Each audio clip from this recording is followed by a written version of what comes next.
Well, hi everybody. So today I'll be going over SimWorks Studios Van's Aircraft RV-14, both the standard variant and the A variant. The difference between the two is one is a tail dragger and the other one is a trike. I'll show you how to start it up, how to take it off, all that sort of normal stuff, and then do a short review on it. But I will be in the review telling you where the cheapest place to buy this thing is because for some reason it varies in price between websites. The biggest price difference is about $8.50. So I'll put all that in the review, but let's just go ahead and get started here.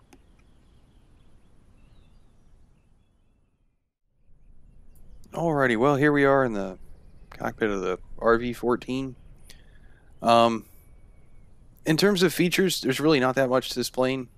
Depending upon the weight, you'll have, like a med kit, some baggage back here in the back behind you. This one is one that has the co-pilot here in the passenger seat. If you don't want to see him, then just come up here into the weight menu and put him down to 0, and it'll remove him. You can open the cockpit, and that's about it. I will say that I'm going to do this real quick, just to show you that it happens. But then I'm going to have to restart this. So we'll go ahead and close the canopy here. You do have a sunshade, if you want to mess with that. Alrighty. So you can jettison the cockpit in this one, or the canopy. And there we go. So I'm going to restart this now, and we'll run through getting it started. It's a pretty simple one, so it shouldn't take that long. Alrighty, well, we'll go through the switches here, mainly because everything else is contained on your displays here, so that won't come on until I actually turn the plane on. But we've got the magnetos and the starter over here on this key, the battery switch, alternator, avionics battery, avionics master, fuel pump, autopilot, the exterior lights are all right here, and then pitot heat. You've got the flaps. I want to call it a lever, but that's pretty much a switch. So then the autopilot, all the rest of the nav stuff here. And then we've got interior lighting, so all that. And then that's pretty much it. We'll move down here to the mixture lever, propeller pitch, throttle lever. We have a cowl flaps here, alternate air. The circuit breaker does work, so you can cut things if you want. And then down here, kind of on the center console, is a fuel selector. And that's really pretty much it for this thing. You can actually move the AC vent around if you want, but other than that, that's pretty much it. It's a pretty simple little plane here, so we'll go ahead and get it started. Alrighty, we'll go ahead and get started here. So we'll select a fuel tank. It doesn't really matter which one. We'll go ahead and move the mixture up to rich, put the propeller pitch up to max, and crack the throttle just a little bit. Come over here and flip the battery on, the alternator on. We'll go ahead and turn the avionics master on and the fuel pump on. And then we'll come over here to the key and turn this all the way over to start. And there we go. It's running. Now, this is pretty much this sort of standard Garmin stuff. You got manifold pressure, RPM. None of this really matters. There isn't any damage on this plane beyond the sort of standard Microsoft Flight Simulator damage. So you're not going to have to worry about, blowing the motor or doing anything like that. So, but with all that kind of out of the way, we'll head out here to the runway and take it off. Alrighty, well, here we are at the end of the runway. There's not a lot you're going to have to worry about with this plane on the ground. If you're in the trike version of it, you're not going to have to worry about anything. It's a really easy plane to taxi. It's a really easy plane to take off. The tail dragger is pretty much the same way. It's relatively easy. It can get away from you. Crosswinds seem to make that worse. But, you probably need a fair amount of rudder, right rudder, at least off its sort of initial start, at least until the tail wheel gets off the ground. You might have to dance on the rudders a little bit, but it shouldn't be too difficult to actually take off. Overall, it's a fairly easy plane to take off and land here. So we'll go ahead and release the parking brake and throttle it up. The tail wheel is probably going to come off the ground around about like 20 20, 25 knots, something like that. You can go ahead and push the stick forward if you want, but it comes off the ground pretty easy on its own. So we want to begin pulling back here at about 50 knots. It should lift off the ground somewhere around 60. But go ahead and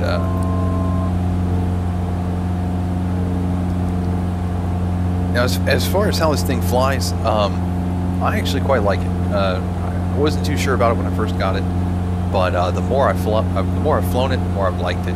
So it has surprised me a little bit here. Now, if you're looking for something to just go fly around, it's not a bad one. It's relatively fast for what it is, I guess. But it's going to be something around like 160, maybe 170 knots. It's actually surprisingly aerobatic. I will do an outside loop, surprisingly enough. Now, when I do it, it's not a very nice one. It kind of looks more like an egg than a circle, but it will do it. It's not going to do anything spectacular, like truly spectacular, but it will do pretty much everything that you kind of want it to do with an aerobatic plane. You might have trouble with some things just because it's not incredibly powerful, but you know, it'll do all of your basic maneuvers. It'll do some of the more technical ones, I guess. But you know, it's a fun little aerobatic plane, and I've been kind of enjoying it. It does a pretty nice hammerhead stall, to be honest. Now, I will say that the stall characteristic is a little strange, and there was an update for it that came out on May 26th, and I can't find the changelog for it, so I don't really know what it did, but it seems as though the stall characteristic has gotten a little bit better. The stall characteristic, thank you. The stall characteristic is a little floaty. It will dip its wing, or it seems to happen more regularly now than it did before. But if I continue to pull back on the stick after the stall has kind of occurred, it just kind of floats. It doesn't put it into a spin. It doesn't really ever do that. So that doesn't kind of seem right to me. But you know, I don't know. I honestly was not really even aware of this plane until now. So but you know, I did go to the actual manufacturer's website, and most of the sort of specifications in here seem to line up with what's on the manufacturer's website. So you know, the stall speed is correct. If you have the flaps down, it's going to be somewhere around about 47 knots. With them up, it's going to be close to... Actually, I'm going to say it is 47 knots with them down. It's going to be like 55 or 56 knots with them up. But overall, it's still a pretty fun little plane to go fly around in. Like I said, the more I fly it, the more I kind of like it. So go ahead and bring it in here for a landing. And...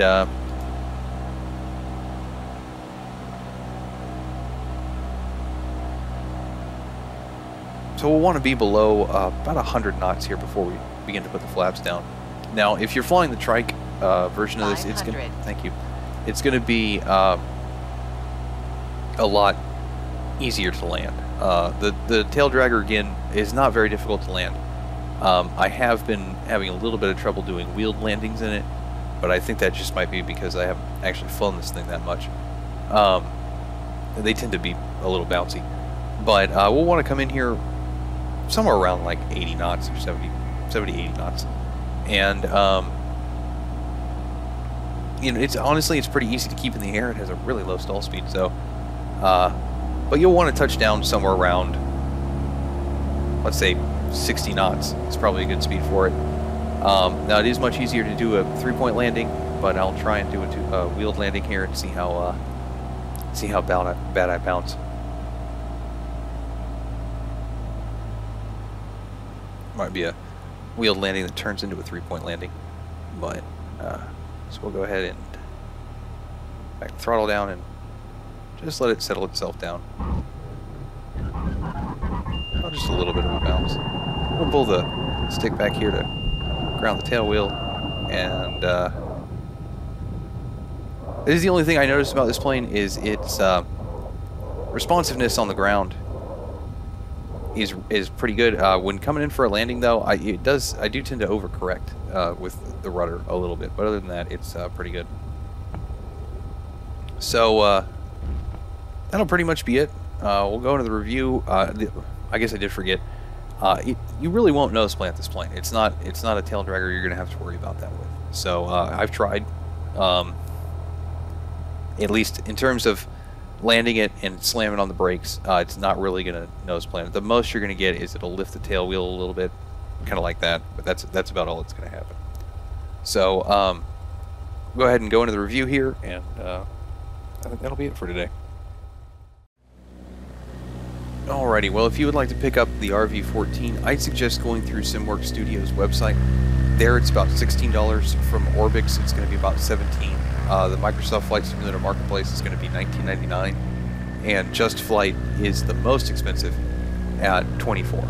Now, all of these prices are before taxes, so it'll get a little bit more expensive than that, but I don't think the plane is worth $24. It's not poor quality by any means or anything like that. It's kind of expensive given the fact that the developer's website is only charging $16 for it. So in the interest of saving money, I would just go for SimWorks Studios. As far as the texture and model quality go, they actually are really good. The only thing I think doesn't look very good are the rudder pedals, but it's not something that detracts from the price, or really something that you're going to notice. The textures are really good, everything lines up, and up close this thing actually does look pretty good. I really did kind of like the way the blue light is bathed in the cockpit at night from the displays. That looks really good. It was something that kind of stood out to me when I first flew it at night. Now, since the update came out on May 27th, it's caused a sort of a weird glitch or bug, whatever you want to call it, on the displays. There's like a half circle that appears on both the pilot and co-pilot displays. That's not a big deal. I assume it's going to be fixed with the next update or something like that. And it's really only something that you'll see in low light. It won't make anything unreadable, so it's not something that's going to get in your way. It's just kind of one of those things that you notice, which honestly wasn't there before the update. So hopefully it gets fixed soon. Overall, I think the model and texture quality are actually really pretty good. The sound quality is pretty good overall. Everything sounds kind of good. Some of them maybe a little bit generic, but other than that, it's not really a big deal.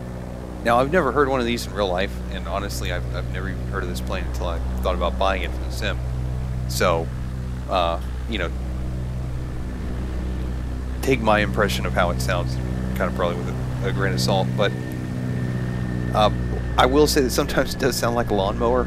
I'm not knocking it. It is just a little four-cylinder, but it's sometimes it sounds like a lawnmower. It has some sound effects that I wasn't expecting, which were the tires squealing kind of as I power slide down the runway. So overall, the sound quality is actually pretty good. There aren't really any features on this thing, but the ability to jettison the canopy I thought was kind of neat. I'm going to kind of count the two variants, though, as a feature. I like both of them. I think I went into this liking the tail dragger more. But once they get off the ground, I can't really tell the difference between the two.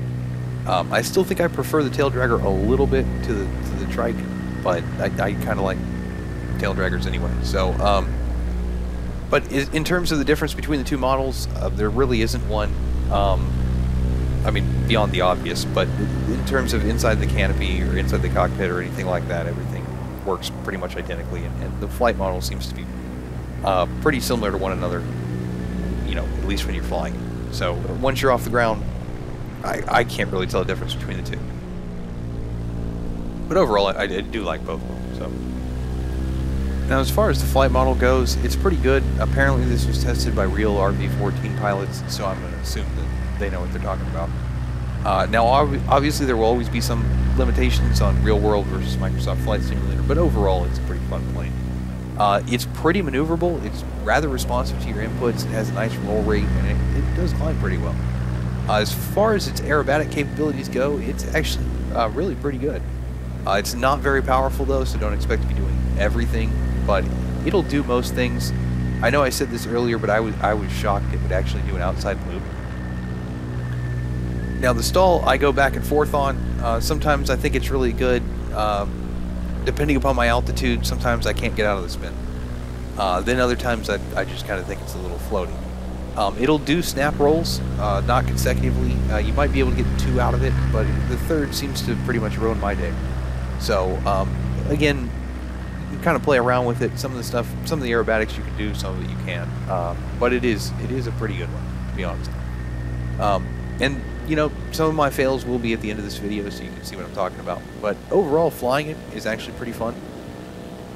So overall, I really like the RV-14. It's a neat little kit plane. It's pretty fun to fly. It's good for going from point A to point B, or stunts, or really whatever you kind of want to do. It's got a pretty good range on it. Overall, it sounds pretty good and all the other stuff. I like it, but you know, that is just my opinion.